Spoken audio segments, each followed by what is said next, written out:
Welcome back to the channel. It's time for War 9 of the season. I could not be more excited to show you this one. 4 fights, 3 starting off with the Ebb and Flow here versus Morningstar, then 2 strike counter fights against a Mordo where things get a little dicey, and against a Sentinel, and then followed up by a fight I've been working towards for quite a while. I'm pumped up that I got the opportunity to do this.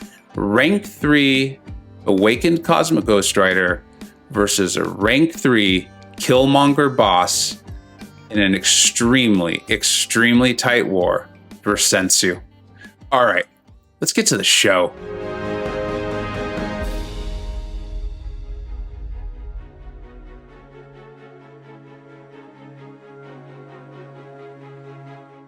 Okay, we're starting off here with this first fight. It is Ebb and Flow knockdown against this Morningstar, meaning she's going to have protection unless I knock her down because I'm bringing in Magneto with his resistance to bleed, and she's also metal. This is really just going to be a parry heavy fight.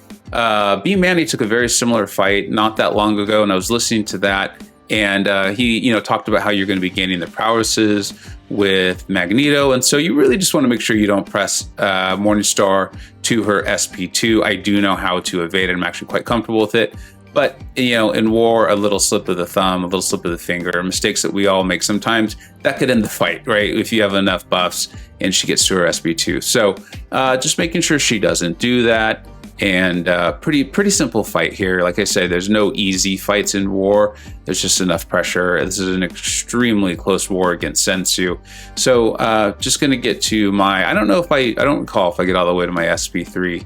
I think I do. Just kind of learned that sometimes, unless I'm positive the SP2 is going to be enough, just go to the SP3. So yeah, we're about to get to it here. I like the SP3 animation anyway.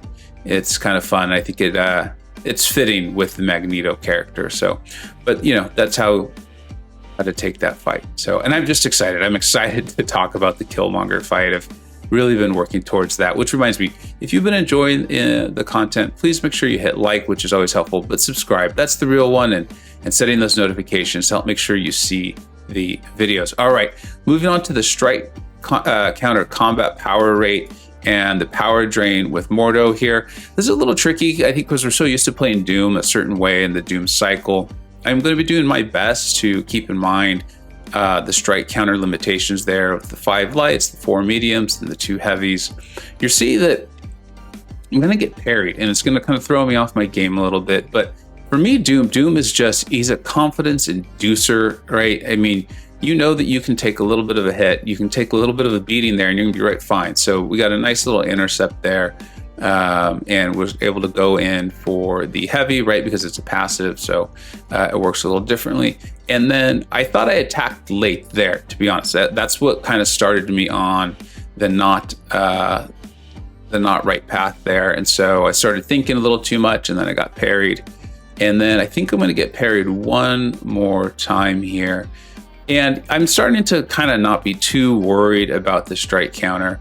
I could tell that I was a little off my game after getting parried, and so I didn't want to be too concerned about other things. If I really needed to, I could just land the shock and then go into my heavy and finish the fight. That way, you see, he got to 3 bars of power, but I was so close to mine, and I saw the shock up there, so I went in, and once I'm now at 3 bars of power, this fight's over. I never really was worried in this fight, just again, because it's Doom and what he can do. That being said, it was a little closer than I would have liked it, but the one nice thing about getting hit when you're Doom is that means you're building your power, right? So you're just that much closer to the fight being over.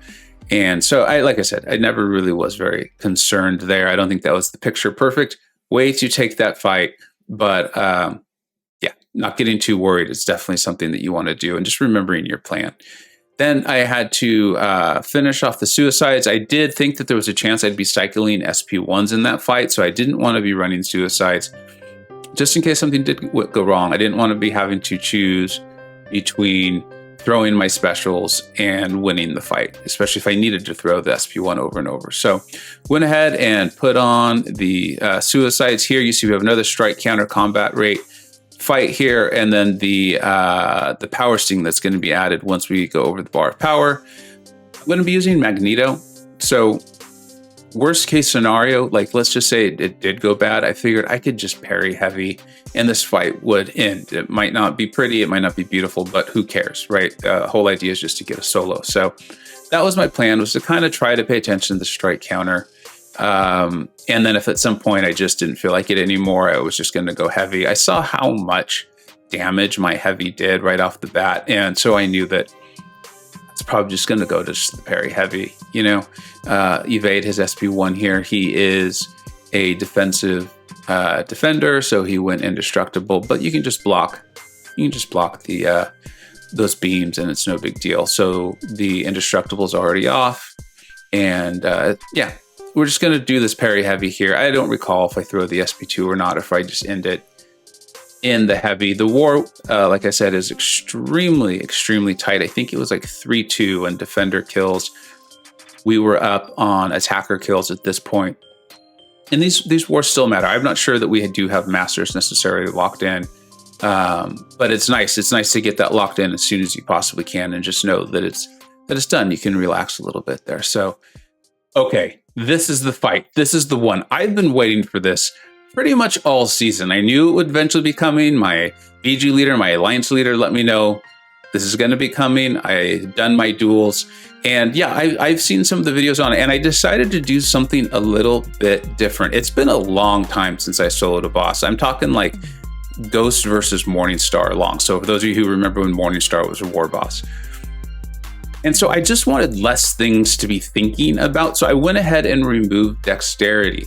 If you've seen some of my videos, I don't think that's that big of a deal with Cosmic Ghost Rider, because if you trigger it, you can just go to the SP3. There's a lot of ways that once you understand how he works to work around it.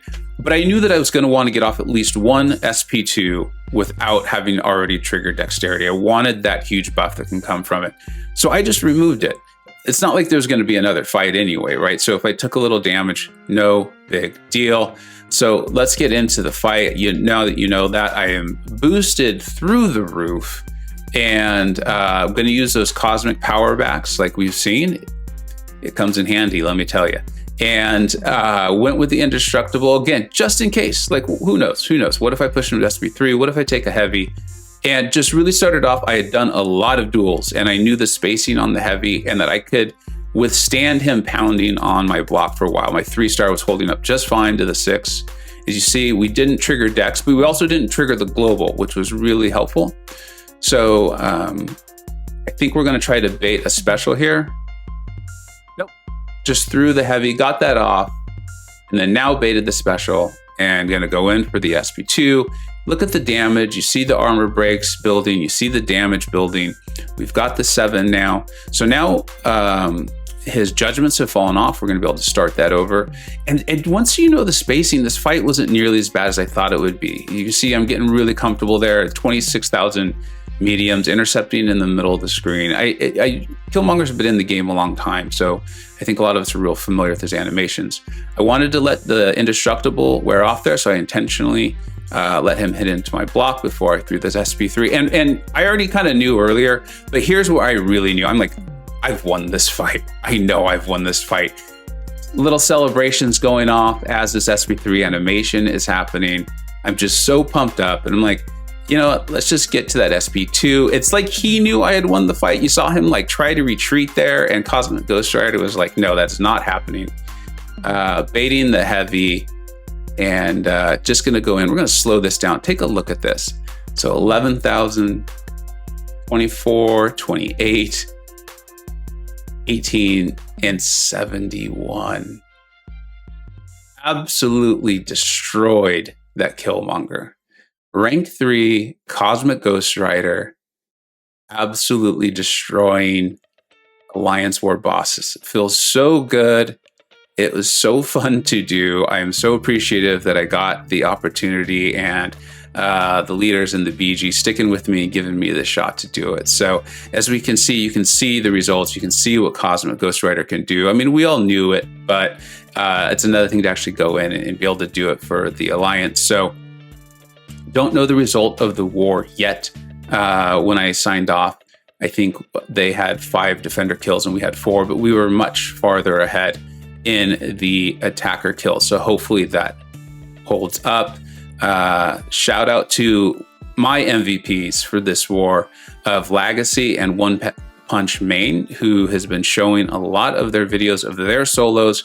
I was really able to learn a lot from them and what they were doing, and then tailor the way I wanted to approach the fight. So I think without seeing all of their videos as frequently as I had, this would have gone a little differently. Would have been a little more, quite more nervous going into the fight.